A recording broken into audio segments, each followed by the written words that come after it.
ഭരണവിരുദ്ധ വികാരം എന്നതിനേക്കാൾ അപ്പുറത്തേക്ക്, അല്ലെങ്കിൽ പിണറായി വിരുദ്ധ വികാരം എന്നതിനേക്കാൾ അപ്പുറത്തേക്ക് ഒരു വലിയ രീതിയിലുള്ള UDF തരംഗം കഴിഞ്ഞ ത്രിതല പഞ്ചായത്ത് തിരഞ്ഞെടുപ്പിൽ കണ്ടതുപോലെ ഉള്ളൊരു UDF തരംഗം ഇപ്പോൾ ഉണ്ട് എന്ന് തോന്നുന്നു. പലപ്പോഴും നമ്മൾ ഈ LSGD തിരഞ്ഞെടുപ്പുകൾ നടക്കുന്ന സമയത്ത് ലോക്കൽ ഗവൺമെന്റ് ബോഡി തിരഞ്ഞെടുപ്പിൽ കൂടുതലും LDFനാണ്, ഒരു കേഡർ പാർട്ടി എന്നുള്ള നിലയ്ക്ക് ഒരു LDFനാണ് ഒരു മേൽക്കൈ സാധാരണ വരുന്നത്. പക്ഷെ ചരിത്രത്തിലില്ലാതെ പോലെ ഒരു ഒരു ഒരു വികാരം ഈ പറഞ്ഞതുപോലെ ഇടതുപക്ഷ കേന്ദ്രങ്ങൾക്കെതിരെ നാട്ടിൽ നിലനിൽക്കുന്നത് കൊണ്ടാകാം ഇത്രയും കേഡർ സംവിധാനം ഒരു നമ്മൾ പറയുന്നത് പോലെ ഒരു എണ്ണയിട്ട യന്ത്രം പോലെ വർക്ക് ചെയ്തിട്ടും കടുത്ത തിരിച്ചടി.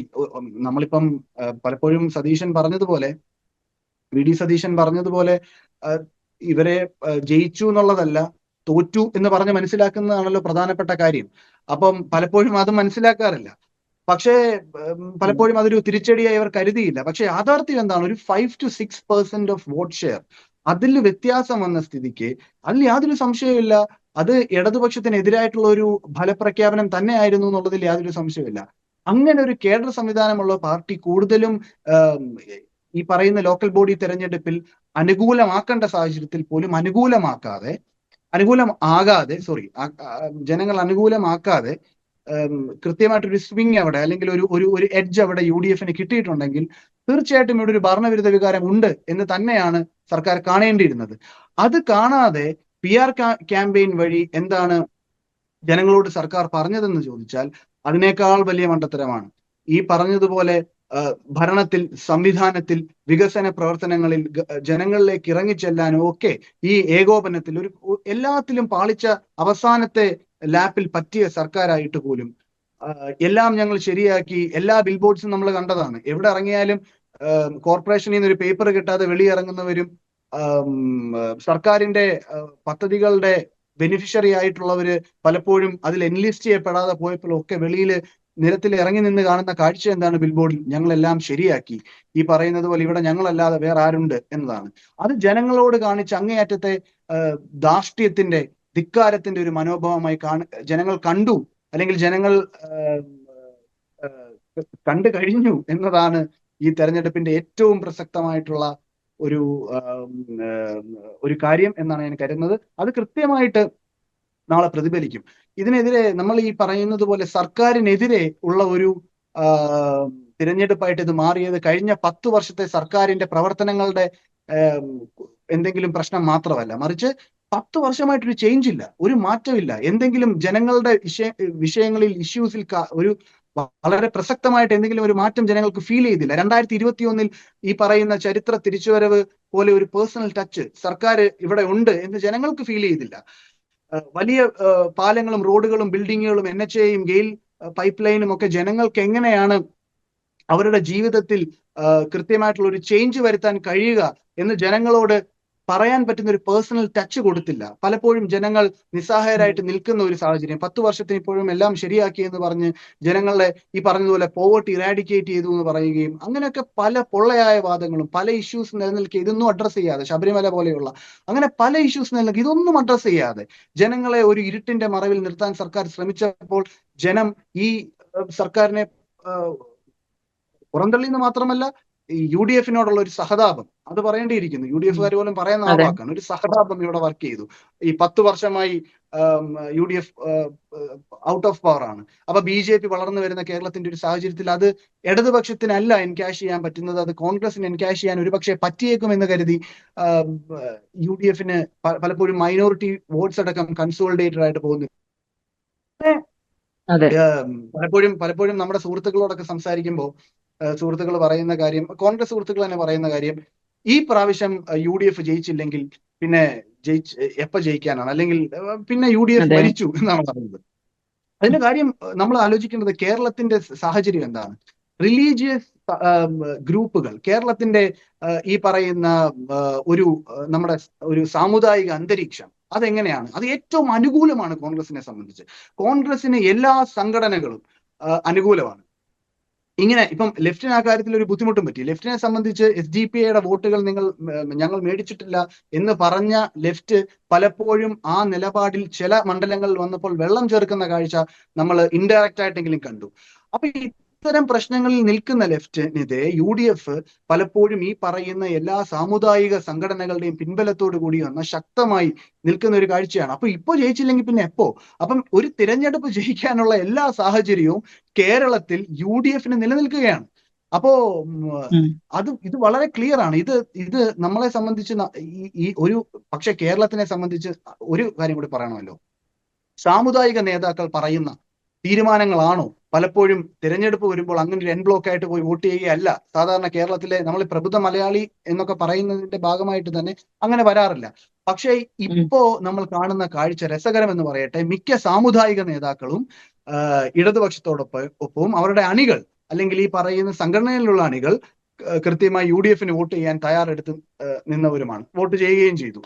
അതാണ് സാഹചര്യം. ഇപ്പം SNDPയുടെ കാര്യം എടുക്കുക, വെള്ളാപ്പള്ളി നടേശൻ, NSS, ഇവരൊക്കെ പിണറായി വിജയന്റെ ഗവൺമെന്റിന് 100% പിന്തുണ കൊടുത്തു നിന്നവരാണ്. പക്ഷേ എന്താണ് സാഹചര്യം എന്നുള്ളത് നമ്മൾ നാളെ കാണാൻ പോവാണ്.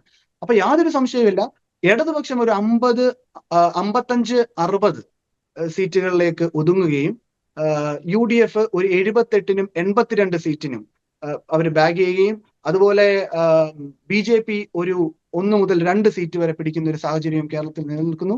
ഇതിനകത്ത് പ്രധാനപ്പെട്ട മണ്ഡലങ്ങൾ ഇപ്പൊ ചോദിച്ചതുപോലെ ഇപ്പോ പത്തനാപുരത്ത് ഗണേഷ് കുമാർ തോൽക്കുന്ന സാഹചര്യം, അത് ഞാനും അപ്പനും സുഭദ്രയും ഞങ്ങളും കൂടി എല്ലാവരും കൂടെ ഉണ്ടാക്കിയ സർക്കാരാണെന്നും ഈ സമൂഹത്തിന്റെ മുഴുവൻ അട്ടിപ്പേറാവകാശം എനിക്കും എന്റെ കുടുംബത്തിനും തീരരുത് തന്നു എന്നും ഒക്കെ പറയുന്ന മാടമ്പിത്തരം 2026-ൽ പിണറായി വിജയന്റെ കൂട്ടുപിടിച്ച് ഗണേഷ് കുമാർ കാണിക്കാൻ ശ്രമിച്ചപ്പോൾ അവിടുത്തെ ജനങ്ങൾ തോൽപ്പിച്ചതാണ്, അല്ലാതെ നല്ല മന്ത്രിയായിരുന്നു. അപ്പൊ ഇങ്ങനത്തെ ചില പ്രശ്നങ്ങൾ പറ്റിയിട്ടുണ്ട്. അതുപോലെ തന്നെ തൃത്താലയിൽ നല്ല മന്ത്രിയായിരുന്നു, ഞാൻ നേരത്തെ പറഞ്ഞതുപോലെ. അങ്ങനെ ചില പോക്കറ്റുകളിൽ ചില ആൾക്കാർ തോൽക്കുന്ന സാഹചര്യം. അതുപോലെ കൊട്ടാരക്കരയിൽ ബാലഗോപാൽ ജയിക്കുകയും ആയിഷ പോറ്റി തോൽക്കുകയും ചെയ്യും. കാരണം എന്താണ്, ആയിഷ പോറ്റി എന്ന് പറയുന്ന കാൻഡിഡേറ്റിനെ ജനങ്ങൾ അത്ര കണ്ട് സ്വീകരിച്ചില്ല. അതൊരു പക്ഷേ അത് നന്നായി. കാര്യം എന്താണെന്ന് വെച്ചാൽ അതല്ലെങ്കിൽ കേരള നിയമസഭയിൽ പ്രതിപക്ഷ നേതാവാകാൻ ഒരു നേതാവ് CPM ഇല്ലാതായി പോയേനെ. ഇപ്പൊ ബാലഗോപാലിനെ സംബന്ധിച്ച് നേതാവാകാൻ പറ്റുന്ന ഒരു സാഹചര്യമുണ്ട്. ഇപ്പോ കളമശ്ശേരിയിൽ P രാജീവ് തോൽക്കാനുള്ള സാധ്യത വളരെ കൂടുതലാണ്. അങ്ങനെ മുൻ നിര നേതാക്കന്മാർ, മന്ത്രിമാർ, അങ്ങനെ ആരോഗ്യമന്ത്രി വീണ ജോർജിന്റെ പേരും എടുത്തു പറയേണ്ട പട്ടികയിലുള്ളത് തന്നെയാണ്. തീർച്ചയായിട്ടും വീണ ജോർജ് 10-ക്ക് തോറ്റു എന്ന് പറയേണ്ടി വരും. പക്ഷെ ഈ പറഞ്ഞതുപോലെയാണ്. പക്ഷെ പലപ്പോഴും ഞാൻ ആലോചിക്കുകയായിരുന്നു, CPM സംബന്ധിച്ച് എന്താ പറ്റുന്നത് എന്നുള്ളത്. വീണ ജോർജ് നല്ലൊരു മിനിസ്റ്റർ ആണോ അല്ലയോ എന്നുള്ളതല്ല ഇവിടുത്തെ ചോദ്യം, നല്ലൊരു രാഷ്ട്രീയ പ്രവർത്തകയാണോ എന്നുള്ളതാണ്. ഒരു അവസാനത്തെ സംഭവം തന്നെ, ഒരു സ്ത്രീയെ ആക്രമിച്ചു എന്നൊക്കെ പറഞ്ഞ് വലിയ വിഷയമുണ്ടാക്കിയ ഒരു സംഭവത്തിൽ എക്സിറ്റ് പോൾ വരുന്നതിന്റെ തലേ ദിവസം, എക്സിറ്റ് പോളിന്റെ ദിവസമാണോ എന്ന് എനിക്ക് തോന്നുന്നു, മാറ്റി മൊഴി കൊടുക്കുകയാണ്. അങ്ങനെ ഒരു റെസ്പോൺസിബിൾ അല്ലാത്ത, ക്രെഡിബിൾ ആയിട്ട് അല്ലാത്ത ഒരു ചെറിയ സംഭവത്തിൽ പോലും അത്തരത്തിൽ രാഷ്ട്രീയവൽക്കരിക്കുന്ന ഒരാളെ സംബന്ധിച്ച് കേരളം അത്ര കണ്ട് CPM-ന്റെ രാഷ്ട്രീയത്തോട് വലിയൊരു ഒരു ഫേവറിറ്റിസം കാണിക്കാത്ത സമയത്ത് വീണ ജോർജിനെ പോലുള്ളവർ അതിന്റെ ഇരയാകും എന്നുള്ള കാര്യത്തിൽ യാതൊരു സംശയമില്ല. മാത്രമല്ല, ഓപ്പോസിറ്റ് നിൽക്കുന്ന കാൻഡിഡേറ്റും വളരെ പ്രോമിസിംഗ് ആണ്. കഴിഞ്ഞ 5 വർഷത്തിൽ ആരോഗ്യ മേഖലയിൽ നടത്താൻ പറ്റാതെ പോയ ഇടപെടലുകൾ വീണ ജോർജിനെ സംബന്ധിച്ച്, വീണ ജോർജിന് ശൈലജ മേഡത്തെ പോലൊരു ടീം ഇല്ലായിരുന്നു എന്നൊക്കെ നമുക്ക് തർക്കത്തിന് പറയാം. പക്ഷെ സത്യം എന്താണ്, വീണ ജോർജിനെ സംബന്ധിച്ച് ശൈലജ മേഡം കൊണ്ടു നടന്നതുപോലെ ഒരു വകുപ്പുകൾ ഏകോപിപ്പിക്കാനോ അതിന്റെ മെഡിക്കൽ കോളേജുകളുടെ ഭരണം കൃത്യമായി ചെയ്യാനോ അല്ലെങ്കിൽ പുതിയ പദ്ധതികൾ കൊണ്ടുവരാനോ ഒന്നും പറ്റിയിട്ടില്ല. ഇപ്പോ കഴിഞ്ഞ ദിവസം അത് ചർച്ച ചെയ്യപ്പെടുകയുണ്ടായി. അപ്പൊ ഇതൊരു ടീം വർക്ക് ആണെന്നും ഈ ആരോഗ്യ മേഖല എന്ന് പറയുന്നത് കേരളത്തിന് ആരോഗ്യം, ആഭ്യന്തരം, അതുപോലെ കൃഷി, ക്ഷേമം, ഇതൊക്കെ വിദ്യാഭ്യാസം എന്നൊക്കെ പറയുന്നത് കേരളത്തിന്റെ വോട്ടിംഗ് പാറ്റേണിനെ സ്വാധീനിക്കാൻ ശേഷിയുള്ള കാര്യങ്ങളാണെന്നും ഒക്കെ CPM മറന്നുപോയിരിക്കുന്നു. അതിന്റെയൊക്കെ ഇരയാണിവർ. ഈ NEP എന്താണ് സംഭവിച്ചത്? NEP-യിൽ ഞാൻ നേരത്തെ പറഞ്ഞ കൂട്ടുത്തരവാദിത്വം വളരെ പ്രധാനമാണ്. ഒരു മന്ത്രിസഭയിലെ രണ്ടാമത്തെ കക്ഷി, റവന്യൂ വകുപ്പ് ഭരിക്കുന്ന കക്ഷി, അവരുടെ മന്ത്രിസഭാ തീരുമാനങ്ങൾ അറിയുന്നില്ല എന്ന് പറയുന്നത് എത്ര ഭീകരമാണ്. ഇത് ജനങ്ങൾ കണ്ടുകൊണ്ടിരിക്കുമല്ലേ. ഏറ്റവും പ്രശ്നം എന്താണെന്ന് വെച്ചാൽ സർക്കാർ വിചാരിക്കുന്നത് ഇതൊന്നും ജനങ്ങൾ കാണുന്നില്ല എന്നുള്ളതാണ്. അപ്പോ വിദ്യാഭ്യാസ മേഖലയെ സംബന്ധിച്ചുള്ള പ്രധാനപ്പെട്ട ഒരു കാര്യത്തിൽ ഒരു സ്വന്തം മന്ത്രിസഭയെ വിശ്വാസത്തിൽ എടുക്കാൻ പറ്റാതെ പോയ ഒരു അവസ്ഥ സംസ്ഥാനത്ത് നിലനിൽക്കുന്നു എന്ന് പറഞ്ഞത് തന്നെ എത്ര ഭീകരമാണെന്നാണ് നമ്മൾ ചിന്തിക്കേണ്ടത്. ഇതിന്റെയൊക്കെ ഇരകളാകുന്നതാരാണ്? CPI ആണ്. CPIയെ സംബന്ധിച്ച് നമുക്കറിയാം, CPIയുടെ ശക്തി കേന്ദ്രങ്ങളിൽ വളരെയധികം തിരിച്ചടി ഉണ്ടാകും. CPI പറ്റി ജനങ്ങൾക്ക് ഒരു മോശം അഭിപ്രായമില്ല, CPI മന്ത്രിമാരെ പറ്റിയില്ല. പക്ഷെ കെ രാജന്റെ പോലുമുള്ള അവസ്ഥ വളരെ പരിതാപകരമാണ്. ഇപ്പോ ഒല്ലൂരിലൊക്കെ എന്ത് സംഭവിക്കും എന്നുള്ളത് നാളെ നമുക്ക് പറയാൻ പറ്റുന്ന ഒരു സാഹചര്യമാണ് നിൽക്കുന്നത്. ഈ തൃശ്ശൂർ, കോഴിക്കോട് ഭാഗങ്ങളിൽ ഈ പറയുന്ന സ്വിങ് വടക്കൻ കേരളത്തിൽ ആകെ ആഞ്ഞടിക്കുന്നത് ഒരു പക്ഷേ നമുക്ക് പ്രവചനാതീതമായാൽ ഒരു പക്ഷേ രാജൻ പോലും തോൽക്കാൻ സാധ്യതയുണ്ട് എന്ന കാര്യത്തിൽ യാതൊരു സംശയമില്ല.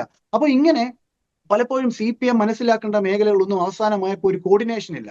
ഈ പറഞ്ഞ പോലെ ഭരണപരമായിട്ടോ രാഷ്ട്രീയ തലത്തിൽ ഒന്നും ഒരു കോർഡിനേഷൻ ഇല്ലാതെ വളരെ നോർമലായിട്ട് ഇലക്ഷനെ ഈ 10 വർഷത്തിന് ശേഷവും ഫേസ് ചെയ്യാൻ ശ്രമിച്ചപ്പോ ജനങ്ങൾ അത് മനസ്സിലാക്കി, അത് കണ്ടു, അത് ഇലക്ഷൻ പ്രതിഫലിച്ചു എന്ന് തന്നെയാണ് ഞാൻ വിചാരിക്കുന്നത്. അതെ. അത് തന്നെയാണ് കേരളത്തിലെ എല്ലാ ജനങ്ങളും പറയുന്നത് എന്ന് തന്നെയാണ് മനസ്സിലാക്കേണ്ടത്. ഇനി മണിക്കൂറുകൾ മാത്രമാണ് ബാക്കിയുള്ളത്. എന്താണ് ജനം വിധി എഴുതിയത് എന്നറിയാം. നമ്മളെല്ലാവരും പ്രവചിക്കുന്നത് പോലെ വലിയ രീതിയിലുള്ള ഒരു UDF കാറ്റ് വീശുന്നുണ്ടോ, UDF തരംഗമുണ്ടോ എന്നതും മണിക്കൂറുകൾക്കുള്ളിൽ അറിയാം. എന്തായാലും ചർച്ചയിൽ പങ്കെടുത്തതിന് നന്ദി.